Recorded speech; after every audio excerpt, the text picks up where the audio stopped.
we can't have you here and not talk about Do You Know It's Christmas and Live Aid.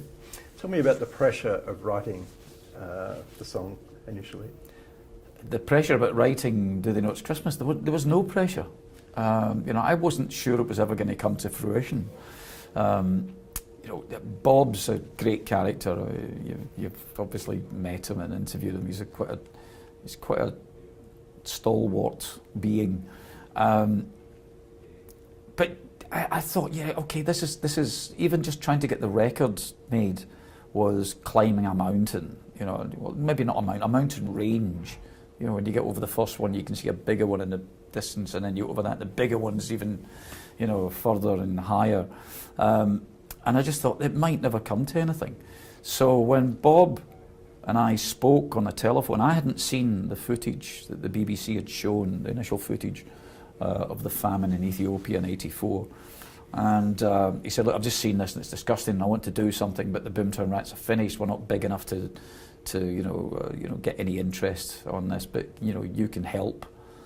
So we met up a couple of days later, by which I'd seen all the footage, and I'd gone home from the initial conversation with a little Casio keyboard on my kitchen table with built-in speakers, very limited sounds, and I put it on a bell sound and kind of came up with a da da da da da da da da da thing, and I stuck it on a cassette and sent it to him, and he hated it. He said it sounded like a TV show, TV theme, Z cars, and then he came to mine with a guitar that had seen better days, a bit like himself. It looked as though he'd pulled it out skip. There were no strings on it, and he plays a right-hand guitar, left-handed, so it was upside down. And he sang what he had done, and every time he sang it to me, it was different. Lyrically, it was different. Melodically, it was just different. Dude, Christmas time, this kind of demented Dylan. And I said, okay, so I recorded what he had on cassette and sent him away. And I just finished building my first studio. And I went into the studio and spent 4 days putting these totally incompatible ideas together and putting some form of melody to it and some form of structure, and played all the instruments on the record. It was all done with synthesizers and drum machine.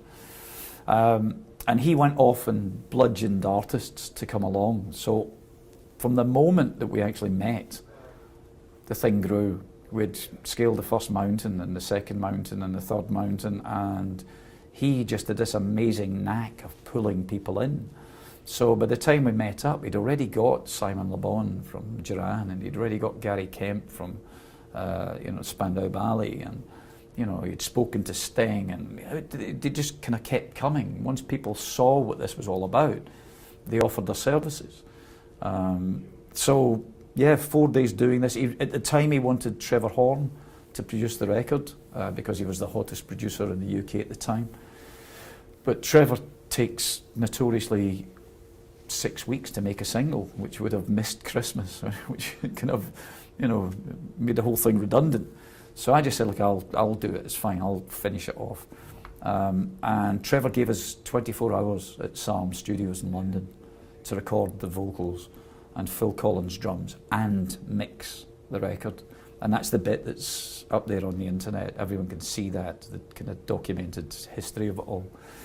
And there's a moment where on that cold Sunday morning, 10 o'clock on a Sunday morning, Bob and I are standing outside the studio with the world's media in our face, the cameras and microphones.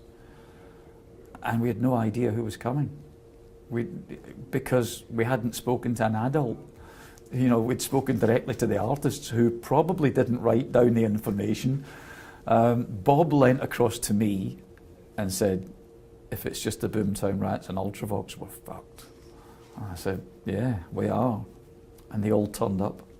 Duran and Spandau had a race from Germany where they'd been promoting their stuff to get there first so they could get to the mirror and get their makeup on for the cameras.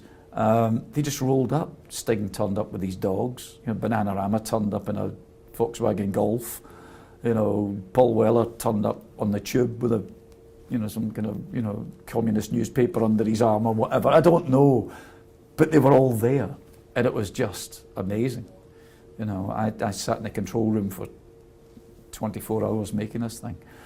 The great moment for me wasn't just the making of it. I mean, getting rid of the artists when they'd done their bit was difficult enough.